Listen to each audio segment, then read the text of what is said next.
दोस्तों good evening. अच्छा, स्वागत है आपका आपके अपने चैनल टीके मनी में। मेरा नाम है Tribhuvan, NSM certified in equity derivatives में।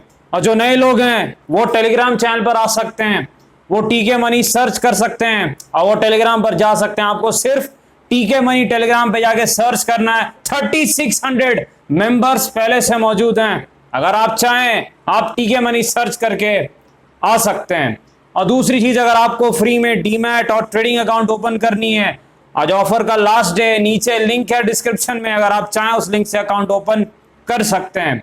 और तीसरी चीज, अगर आपको जो है पर्सनल कनेक्ट होना है तो आप इंस्टाग्राम पर जो है नीचे लिंक है डिस्क्रिप्शन में, आप जो है वहां पर फॉलो कर सकते हैं। चलिए चर्चा की शुरुआत करते हैं। सबसे पहले बहुत इंपॉर्टेंट है मार्केट। देखिए मार्केट आखिरी दिन इस साल का जो है, बहुत ही वोलेटाइल साल का जो रहा है, बिल्कुल ही जो है फ्लैट सी क्लोजिंग हुई है मार्केट में। निफ्टी में देखिए मैंने आपको कल क्या कहा था, सुबह मॉर्निंग अपडेट में क्या कहा था, 13,900 पे बहुत जबरदस्त पुट राइटिंग है और 14,000 के आसपास जो है 14,000 पे कॉल राइटिंग है। तो पुट राइटिंग का मतलब क्या होता है, जो तेजी करने वाले वो मान रहे हैं कि एक्सपायरी जो है 13,900 के ऊपर कटेगी, और मंदी करने वाले क्या है, कॉल राइटर, वो क्या मान रहे हैं कि एक्सपायरी 14,000 के नीचे कटेगी। और हुआ भी वही, पुट राइटर्स के भी पैसे बने, कॉल राइटर्स के भी पैसे बने। और मैंने आपको मॉर्निंग अपडेट में बताया भी था टेलीग्राम पर कि मार्केट का जो रेंज है वो 13,900 से 14,000 रह सकता है, क्योंकि यहां पर जो है जबरदस्त कॉल राइटिंग और पुट राइटिंग दोनों तरफ थी, काफी ओपन इंटरेस्ट था। पहली चीज आप देखिए, मार्केट नीचे खुला और देखिए किस प्रकार मार्केट ने बाउंस बैक दिखाया। और ऊपर जैसे ही 14,000 के क्या, मैंने क्या कहा है, 10-20 पॉइंट ऊपर जाए तो नहीं, तुरंत नीचे आ गया, 20 पॉइंट से ज्यादा ऊपर टिका नहीं 14,000 के। देखिए कल के लिए मार्केट हमको क्या देखना है। पहली चीज तो मेरे ख्याल से ग्लोबल मार्केट 1 जनवरी को बंद रहते हैं, मेरा जो अंदाजा है, हाँ बंद रहते हैं। हमारे मार्केट खुले रहते हैं तो ट्रेडिंग थोड़ी कम होती है कल के दिन, जनवरी 1 के दिन जो है ट्रेडिंग कम होती है, क्योंकि कहीं ना कहीं जो है वॉल्यूम कम हो जाते हैं काफी जो है, वो पहली चीज है। दूसरी चीज क्या आपको देखनी है, टेक्निकल लेवल।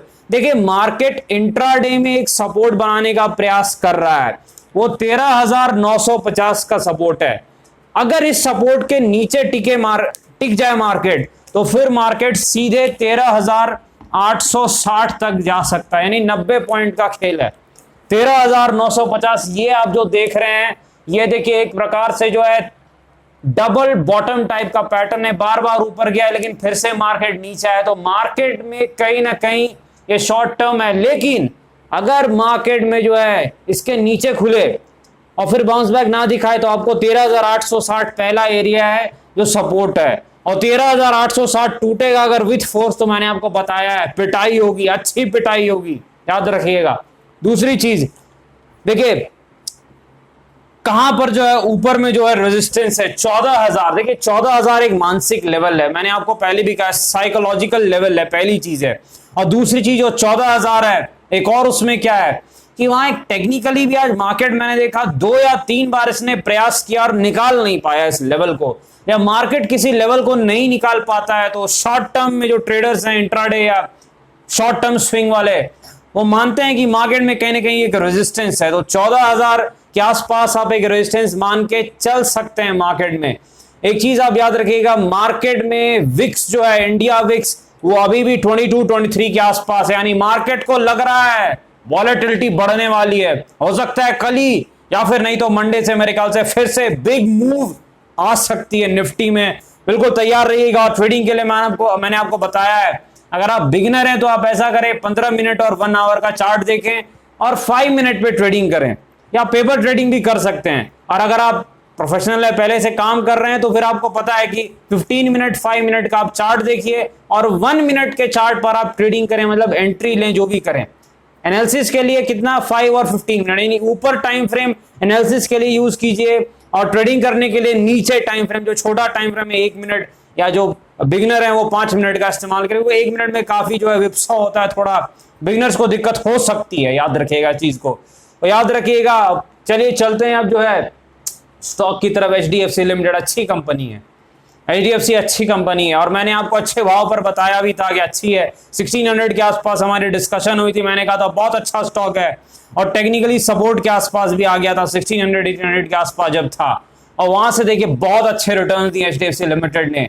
लेकिन यहां पर एक चीज मैं आपको बता दूं, अब उतना ज्यादा मेरे ख्याल से जो है शॉर्ट टर्म में वैल्यू नहीं दिख रहा है मुझे टेक्निकली चार्ट्स पर और फंडामेंटली। बहुत अच्छी कंपनी में कोई शक नहीं, हाई क्वालिटी मैनेजमेंट है। एनबीएफसी में ये मेरे ख्याल से नंबर 1 में है। बजाज फाइनेंस और एचडीएफसी लिमिटेड जो है वो नंबर 1 नंबर 2 पे चलते रहते हैं। काफी जबरदस्त कंपनी है, लेकिन आपको 1% की यील्ड भी देते हैं, डिविडेंड यील्ड। लेकिन एक चीज आपको याद रखनी है, जब स्टॉक काफी दौड़ चुका है तो एक थोड़ा इंतजार कीजिए, अगर वो नीचे आए मौका मिले तभी अच्छा रहेगा एंट्री लेने के लिए।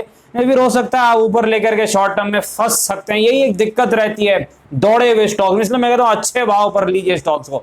जो ट्रेडर हैं वो तो स्टॉप लॉस लाके काम कीजिए, अगर ब्रेकआउट हुआ तो एक जो है स्टॉप लॉस लगाइए और काम कीजिए। लेकिन इन्वेस्टर्स को थोड़ा नीचे के लेवल पर लेने में फायदा रहता है, क्योंकि ऊपर पे क्या है आपको पता है, दिक्कत हो सकती है। स्टॉक अच्छा है एचडीएफसी, नीचे आए तो कोर पोर्टफोलियो का स्टॉक है, नीचे आए तो जैसे आया था तब मैंने बताया था। आईटीसी के पास चलते हैं, आईटीसी अच्छी कंपनी है और मेरे ख्याल से काफी डिस्कशन हम पहले करते थे आईटीसी की, जब हमें करना चाहिए था, जब वो नीचे के लेवल पे था 165 175। मैंने एक एक्सक्लूसिव वीडियो भी बनाई। आईटीसी बहुत जबरदस्त जो है चाल दिखा सकता है, और आईटीसी ने मेरे ख्याल से ज्यादा तो नहीं पर ठीक है 30% की चाल दिखाई। और आईटीसी एक ऐसा स्टॉक भी जो ज्यादा तेजी से चलता नहीं, थोड़ा कम वोलेटाइल स्टॉक है, लेकिन आईटीसी एक बहुत अच्छी कंपनी, आपको पता है फंडामेंटली। यील्ड जो है डिविडेंड यील्ड 5% के आसपास है, ये मैंने आपको बताया था पहले। तो लॉन्ग टर्म कोर पोर्टफोलियो का स्टॉक है। अब देखिए टेक्निकली आईटीसी में दिक्कत क्या है, टेक्निकली आईटीसी में बहुत बड़ा रेजिस्टेंस है, 230 के आसपास दिख रहा है मुझे, 230-35 बहुत बड़ा रेजिस्टेंस है आईटीसी पे। जब तक आईटीसी 230-35 इस बड़े रेजिस्टेंस को नहीं निकालता है, टेक्निकली आईटीसी हो सकता है फिर से एक प्रॉफिट बुकिंग के दौर से गुजर सकता है। याद रखिएगा इस चीज को, क्योंकि ये रेजिस्टेंस जो है 230-35 बहुत बड़ा रेजिस्टेंस है। बहुत पहले से मैं आईटीसी को ट्रेड कर रहा हूं, इन्वेस्ट कर रहा हूं, तो मुझे याद है, लेवल देखने की भी जरूरत नहीं है आईटीसी की, बड़ा रेजिस्टेंस है आईटीसी में। उस लेवल को अगर आईटीसी निकालेगा तभी आप कह सकते हैं कि अब आईटीसी जो है रॉकेट बन सकता है, यूनिलीवर की तरह परफॉर्म कर सकता है। अदरवाइज आईटीसी एक रेंज में रहेगा, एक दायरे में रहेगा, दायरे के नीचे में लो और ऊपर में प्रॉफिट खींच लो। खेल बड़ा साफ है आईटीसी का, लेकिन अच्छी कंपनी है, लॉन्ग टर्म कोर पोर्टफोलियो का स्टॉक है। अगर मार्केट गिरे किसी भी कारण से, मेरे ख्याल से नीचे लेवल पर 180 मैंने कहा एक अच्छा एरिया है, 180-160 जहां मैंने पहले भी कहा था और लोगों को प्रॉफिट भी हुआ है। तो यहां पर याद रखिए, अगर मार्केट करेक्शन के कारण आपको वो लेवल्स मिल जाएं तो मेरे ख्याल से एक अच्छा लेवल रहेगा। आगे बढ़ते हैं, कहां चलते हैं, गेल के पास, गैस अथॉरिटी इंडिया लिमिटेड, अच्छी कंपनी है। देखिए पीएसयू सेक्टर की एक अच्छी कंपनी है गेल जो है। अब लेकिन देखिए दौड़ भी चुकी है काफी, हमने जब पिछली बार ट्रैक किया था वहां से तो काफी ऊपर जा चुकी है। देखिए गेल का क्या है, गेल टेक्निकली 125 के आसपास कुछ इसे एक रेजिस्टेंस दिख रहा है। अगर शॉर्ट टर्म में इसे निकाल दे तो फिर मेरे ख्याल से अगला रेजिस्टेंस थोड़ा दूर है इसका। लेकिन आपको एक चीज याद रखनी है, गेल में, गेल का सपोर्ट कहां पर है, 105 के आसपास टेक्निकली सपोर्ट है। गैस अथॉरिटी इंडिया लिमिटेड का स्टॉक अच्छा है, बस आपको याद यही रखना है कि कहीं ना कहीं अब 130 के आसपास कुछ रेजिस्टेंस जरूर दिख रहा है। अगर उसके ऊपर खड़ा हो जाए तो और अच्छा है, क्योंकि अगर 125-130 निकाल देगा तो रेजिस्टेंस ही सपोर्ट बन जाएगा। आपको पता है ये थ्योरीज। मेरे ख्याल से अगर जिस प्रकार की कंपनी से मैंने डिविडेंड यील्ड चेक तो नहीं किया, पर ये डिविडेंड यील्ड जरूर देते होंगे। अगर आप एक बार चेक कर सकते हैं, मैंने देखा नहीं, मुझे ध्यान नहीं है, लेकिन जैसा बिजनेस मॉडल है डिविडेंड देना चाहिए इन्हें। अच्छी कंपनी है गेल इंडिया। अच्छा अगला जो स्टॉक है मेरे ख्याल से जो है आलोक इंडस्ट्रीज का स्टॉक है। देखिए अपर सर्किट लगा, क्या चर्चा की थी हमने कि 21 का लेवल बहुत इंपॉर्टेंट है, और देखा कि नहीं आपने 21 के सपोर्ट लेवल का कमाल। देखिए सब मैंने क्या कहा था, सपोर्ट टूट जाएगा अगर तो फिर आपको पेन होगा, 3 से 6 महीने लग सकते हैं, लेकिन सपोर्ट का कमाल आपने देखा। जो मैंने क्या कहा था, 21 के आसपास जो सपोर्ट लेवल था, देखिए आप देखिए डेली क्लोजिंग किसी भी दिन ये 21 के नीचे नहीं बंद हुआ। आप देख सकते हैं हर दिन 21 के ऊपर बंद हुआ, सपोर्ट के ऊपर बंद हुआ। सपोर्ट रेजिस्टेंस बहुत इंपॉर्टेंट है। आप लोगों ने टेक्निकल एनालिसिस क्लास की वीडियो देखी है, मैंने आपको समझाया भी है कि कैसे सपोर्ट रेजिस्टेंस बहुत ज्यादा इंपॉर्टेंट है मार्केट में। मार्केट की जो है नब्ज है सपोर्ट रेजिस्टेंस, और आपने फिर कमाल देगा। तो टेक्निकल एनालिसिस नहीं अगर आपको पता है तो आपको बिल्कुल जादू सा लगेगा कि क्यों सपोर्ट से ही जो है कमाल होता है, क्या जादू है सपोर्ट में, खबरें भी वहीं पर अच्छी आती हैं। देखिए 21 के आसपास से एक जो है बाउंस आया, जबरदस्त जो है अपर सर्किट लगा 10% का, जो आपको पता है अभी सर्किट रिवाइज करके 10% हो चुकी है। दूसरी चीज देखिए एक न्यूज है जो कि न्यूज कोई ऐसा नहीं कि पॉजिटिव नेगेटिव न्यूज है। न्यूज देखिए क्या है, बीएसई की मेरे ख्याल से वेबसाइट पर है ये चीज कि अब जो है ये इनसाइडर ट्रेडिंग जो है अब ये नहीं कर सकते हैं, क्योंकि अब कंपनी उस दौर में आ गई है, क्योंकि 30 दिन से 45 दिन के अंदर अब जो है रिजल्ट इनके आ सकते हैं। तो ये नॉर्मल प्रोसेस है, हर कंपनी करती है। जब भी इनके किसी भी कंपनी के रिजल्ट्स आने वाले रहते हैं तो 30 to 45 डेज पहले जो है इनसाइडर ट्रेडिंग का मतलब ये हुआ कि जो कंपनी के जो बड़े लोग हैं, जो मैनेजमेंट के जो लोग हैं, वो अंदर के जो लोग हैं, जो अंदरूनी लोग हैं, वो काम नहीं कर सकते हैं, ताकि जो है मार्केट में जो है रिटेल निवेशकों के साथ कोई जो है दिक्कत ना हो, कहीं ना कहीं पार्शियलिटी ना हो। इसके लिए ये रूल है, ये हर स्टॉक में होता है, कोई नया नहीं है कि इसमें है। और कोई पॉजिटिव या नेगेटिव ये न्यूज नहीं है, न्यूट्रल सी न्यूज है। बस इससे एक चीज पता चलती है, क्या पता चलती है कि रिजल्ट्स कब आने वाले हैं, अगले 30 से 45 डेज में ये पता चलता है। क्योंकि रूल कहता है कि जब भी ये आया आपका जो है नोटिफिकेशन, उसके 30 to 45 डेज में रिजल्ट आ जाएंगे। नहीं कब आएंगे रिजल्ट? 30 जनवरी से लेकर के 15 फरवरी के बीच में। कब से? 30 जनवरी से लेकर के 15 फरवरी के बीच में, यानी अगले 30 से 45 दिन में जो है रिजल्ट्स आ जाएंगे। याद रखिएगा इस चीज को, क्योंकि ये जो नोटिफिकेशन इसका मतलब यही होता है, हर कंपनी करती है। इन्फोसिस, टी से जो भी रिजल्ट लाने वाले रहते हैं वो पहले जो है मैनेजमेंट और बाकी जो लोग हैं उनकी ट्रेडिंग को रोक देते हैं, ताकि जो है ठीक रहे। तो याद रखिएगा कि रिजल्ट जो है वो 1 महीने के अंदर आ रहे हैं, 1 महीने से 1.5 महीने के अंदर रिजल्ट आने वाले। देखना है कैसा रहता है, कहीं फिर वन ऑफ ना हो, जो भी है। लेकिन इंपॉर्टेंट क्या है, देखिए इंपॉर्टेंट क्या, जो वॉल्यूम है, तगड़े वॉल्यूम दिखे मुझे सुबह ही काफी तगड़े वॉल्यूम दिखे थे।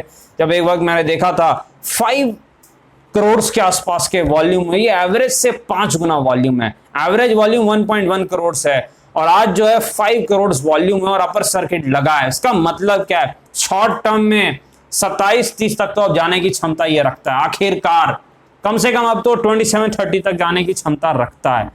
27 और 30 के बीच में क्या बड़ा रेजिस्टेंस है, दिक्कत का एरिया, वहां रुक सकता है, ट्रेन वहां पर रुक सकती है। लेकिन अगर वो निकल जाए तब तो फिर 40-45 से पहले रेजिस्टेंस है नहीं। पर 27-30 जो है बड़ा रेजिस्टेंस इसलिए है, जैसे आपने देखा सपोर्ट का कमाल कि वहां से बाउंस बैक हुआ, वो रेजिस्टेंस का भी एक कमाल होता है कि अक्सर जो है वहां से एक रुकावट आती है। लेकिन अगर ये वॉल्यूम 5 करोड़ जो है अच्छे वॉल्यूम है, इसमें ताकत है कि ये हो सकता है तोड़ भी दे 27-30 के लेवल को। लेकिन 100% तभी श्योर होता जब 7 करोड़ के वॉल्यूम होते। अगर 7 करोड़ के वॉल्यूम होते, अब तो लगभग 100% था कि 27-30 का जो रेजिस्टेंस है वो निकल जाएगा और ये ऊपर की तरफ चला जाएगा। लेकिन चूंकि 5 करोड़ के वॉल्यूम है, इसका मतलब है कि 27-30 तक तो जाएगा। लेकिन वहां प्राइस एक्शन वॉल्यूम देखना पड़ेगा कि क्या होता है। बिग प्लेयर्स क्या प्रॉफिट तो नहीं बुक कर रहे हैं, हो सकता है प्रॉफिट बुक कर ले वहां पर फिर से, ऐसे वो करते हैं हर बार जो ट्रेडर्स हैं। लेकिन क्यों? क्योंकि यहां पर मामला 60-70 और हो चुका है कि अब वहां लेवल जो है चांसेस है वहां तक निकलने के। लेकिन अगर ये 7 करोड़ के वॉल्यूम होते तो बिल्कुल एकदम क्लियर कट निकलने के चांसेस थे। याद रखिएगा इस चीज को अच्छी। लेकिन आज जो है कैंडल बनी और बिल्कुल सपोर्ट लेवल से 21 से बाउंस बैक आया है। देखना पड़ेगा, वॉल्यूम पर नजर रखनी होगी, कहीं 7 करोड़ के वॉल्यूम आएगा तो रॉकेट बन सकता है। अशोक लीलैंड अच्छी कंपनी है। देखिए अशोक लीलैंड क्या है, एक सिक्लिकल स्टॉक है। इसका मतलब क्या, कमर्शियल व्हीकल जो क्षेत्र है इकोनॉमी से काफी जुड़ा हुआ है। तो अगर इकोनॉमी परफॉर्म करेगी तो अच्छा करता है, इकोनॉमी उतना ज्यादा अच्छा परफॉर्म नहीं करेगी तो नहीं करता है। 1 साल ये 1-2 साल मान लीजिए अच्छा है, जो अप साइकिल रहेगा तो बहुत अच्छे भागते हैं स्टॉक। फिर 1 साल ये बिल्कुल डाउन हो जाते हैं, बेयर मार्केट में चले जाते हैं। तो अशोक लीलैंड में याद रखिएगा एक चीज कि नीचे से काफी भागा है और जब ये 45-50 में था, मैंने आपको बताया था कि साइकिल चेंज कैसे होता है। एक बड़ी कैंडल बनेगी और वो कैंडल अगर ना टूटे, यानी जहां से भागा है वो ना निकले, तो आप समझ जाइए कि अब जो है दिन बदलने वाला है। और वही हुआ था अशोक लीलैंड में, सीधे डबल हो चुका है 50 से, हमने डिस्कस किया। लेकिन मेरे ख्याल से 105 के आसपास कुछ एक रेजिस्टेंस है।